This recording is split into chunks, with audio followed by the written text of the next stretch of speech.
Well, it seems like this game had a little bit of everything. I mean, upset win, in-state rival, went down to the wire. How good was it to come out on top today?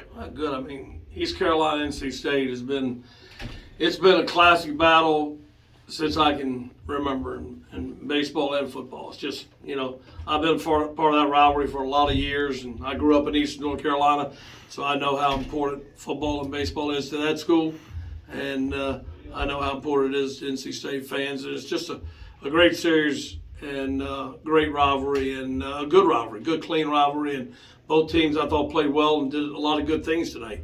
We had the one big inning, but then they clawed back and chipped away and had their shot in the eighth and ninth. You got to be awfully pleased with a couple guys that came in there big for us. Rio came in and pitched a good inning or so, and then Labriola I thought was really, really good at a crucial time, and then obviously Carson Kelly was just really, really, really good at the end. I mean, you just touched on it a little bit, but the bullpen really seemed to come in clutch tonight. ECU started sneaking back in, but they were able to hold on for the win. How much does that say for them going forward that they were able to hold on for the victory down the stretch? Yeah, just every time you win a game, it builds confidence. Every time you're in a situation like that, it adds to your confidence in who you are and who you work to be. And all the bullpens you throw and all the time you spend at it when you go out on the mound or go to the plate, and it pays off. It just makes you that more hungry and builds that inner confidence in what you can do. Because a great crowd tonight, as you would expect, and just a great atmosphere. Like I said, a great East Carolina team, and just really proud of the bullpen, the way they pitched. And obviously, you got to be really proud of Sam Highfield stepping out on the mound and start a game for the first time in a long time. I know his thoughts probably went to a lot of places. So did mine. You're talking about one of the top pitchers we've ever had here at NC State, and it was just good to see him get back out there. I mean, Highfield didn't just get the start on the mound. He went 4 scoreless innings. So, I mean, highs in innings pitched and number of pitches thrown. What does that say for him, able to just, in a spot where you really need a guy to get a good 3-4 innings out of him, he's able to get that done? Well, I'm sure he's going to be awfully proud of himself. I know he's gone through a lot. He's gone through a lot emotionally. He's gone through a heck of a lot physically. And when he wakes up in the morning, if he feels really good, I'm sure that's going to be a big sign for him that I may not be back to who I was yet, but I'm getting closer, and that's a good thing for NC State. Switching to the offense, pardon me. You're good.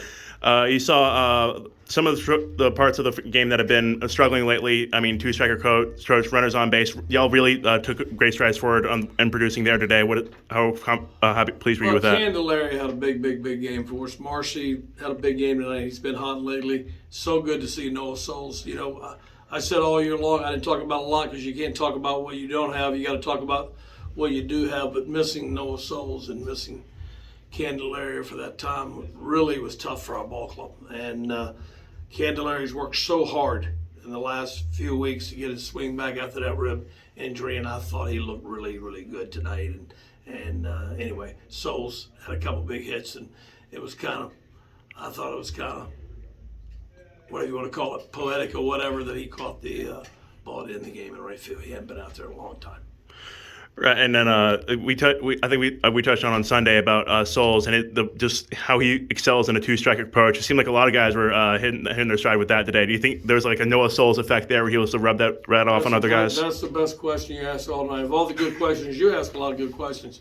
You do your homework, you prepared, and we appreciate that. But you hit it right on the head. Not many people would have noticed that. His 2-strike approach, after being out for so long, the other team has to feed off. I mean, the other guys have to feed off that, and you were keen to notice that. I think it means a lot that he gets in there in battles like that.